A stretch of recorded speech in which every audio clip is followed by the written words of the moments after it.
Welcome to this deep dive Oh, this is going to be fun. into the world of American industries. Yeah. You guys have sent us a fascinating collection of sources. It really is quite a mix. Some booming, some struggling, and some making Yeah. surprising comebacks. Total comeback. And we'll be exploring garlic, shrimp buffets, department stores, Wow. and even sponges. Yeah.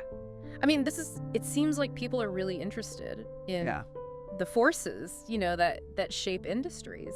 For sure. Like innovation and globalization and Conversation, yeah. changing tastes, and how unexpected events, like pandemics or economic downturns, just shake things up. Exactly. There's so many questions to unpack. Yeah. Like, why are there only 3 commercial garlic growers left in the U.S.? That's a good question. Can a shrimping dock survive Right. when 9% of the shrimp we eat is imported? 90%, that's a lot. It is a lot. Wow. Yeah. And you even included some sources on the art of fine printing Oh, yeah. and the enduring appeal of natural sponges.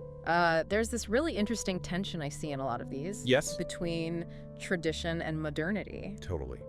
So how do these industries adapt Yeah. in this rapidly changing world? Let's start with garlic. Okay. Christopher Ranch is like the garlic empire of America. It's huge. They produce over half of the garlic grown in the U.S., I had no idea. but it's a tough business. I bet, especially with that cheaper Chinese garlic Oh, yeah. just flooding the market. Flooding the market. Yeah, Christopher Ranch has really had to get creative to survive.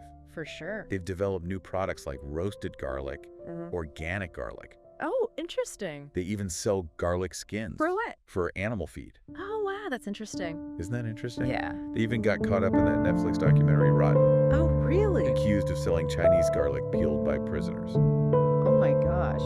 But they denied it, of course. Of course. Yeah, but it does raise Yeah. some important questions. For sure. Can businesses stay true to their values when facing intense global competition? Yeah, when it's correct. Right. Then there's the human impact. Yeah. The Gilroy Garlic Festival, shooting in 2019, Oh, that was awful. was devastating. Yeah. Insurance costs skyrocketed, Wow. and the city had to end the festival. Oh, that's so sad. But then a local walnut farmer stepped up to revive it, What? investing over $500,000 of his own money. Wow. He saw it as a way to support local agriculture That's amazing. and bring the community together. I love that. Incredible, right? Yeah. But even with innovation, dedicated farmers, Right. community support, Yeah. is it enough? That's the question. Droughts in California, Yeah. Silicon Valley's growth, Yeah, it's just putting immense pressure yeah. on American garlic growers. Yeah, just more and more pressure. Now, on to shrimp. Okay. It's America's favorite seafood, but a whopping 90% of it is imported. I know, I said that's a lot. Yeah. Wow. What does that mean for the Louisiana shrimping industry, Oh, yeah. which has been struggling for years? I imagine it's really putting a squeeze on them. It is. Yeah. Rising fuel costs, low prices from cheaper imports, Right. and the sheer difficulty of the job. It's a tough job. Yeah. Yeah. And it's not just about economics. Right. One of the sources we have follows a New Orleans chef Oh, cool. who insists on using only wild-caught Gulf shrimp. He says the flavor and quality are unmatched. Yeah, I mean, that makes sense. Totally. Yeah, And it speaks to a growing trend. for sure. Consumers are becoming more conscious of where their food comes from and the impact of their choices. Right. But is it enough to save the Louisiana shrimping industry? Yeah, I mean, that's a big question. The chef can afford to pay a premium for local shrimp, Right. but a lot of people are on a budget. Of course. So it raises this question of can we create a system that supports both local industries Right. and consumer affordability? Yeah. The sources also touch on some concerning practices in shrimp farming, Oh, like what? like antibiotic use, Oh. environmental damage, Right. and limited U.S. inspections for imported seafood. So you don't even really know what you're getting. Exactly. Oh. It makes you wonder, what's the true cost of cheap shrimp? That is the question, isn't it? Yeah. Yeah. Are we sacrificing ethical and sustainable practices for affordability? Yeah. Are we just choosing the cheap option and not thinking about the consequences? There's a push for country of origin labeling in restaurants, Okay.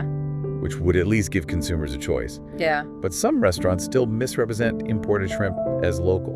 Oh, wow. So there's no real... Yeah, of course, there's no real transparency. Oh, wow. Oh, So, dang. transparency and accountability are crucial, Yeah. but it seems like more needs to be done. For- Stricter import regulations, increased government support for local shrimpers, Right. and even consumer education Yeah, about the benefits of choosing domestic seafood. absolutely. Maybe we need to rethink our relationship with shrimp Interesting. instead of an everyday food. Right. Perhaps we treat it as a delicacy enjoyed occasionally. Yeah, more of a special occasion kind of thing. Yeah. Interesting. I like that. Yeah. Now, how about we tackle a true American institution?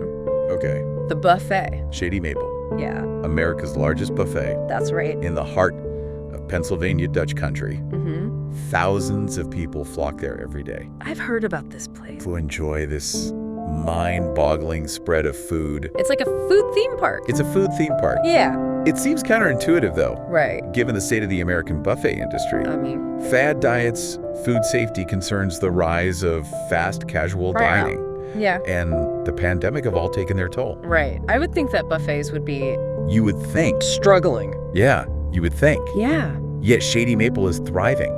really. They even had record-breaking years after reopening post-pandemic. What? How is that possible I don't know. How are they doing it? when so many other buffets have struggled? Yeah. Well, their model seems to prioritize freshness and homemade quality. Okay. Many dishes are made from scratch, Wow. with a focus on local ingredients. That's great. Plus, they've got this incredibly efficient operation, Okay. constantly replenishing the buffet Yeah. like it's a well-oiled machine. Yeah. I mean, that's got to be key, right? Oh, yeah. I mean, that's one of the things that can turn people off to buffets is Yeah, like, for sure. oh, that looks like it's been sitting there for a while. You don't want that. Yeah. And they're in a prime tourist location, Oh, okay. making Shady Maple a destination in itself.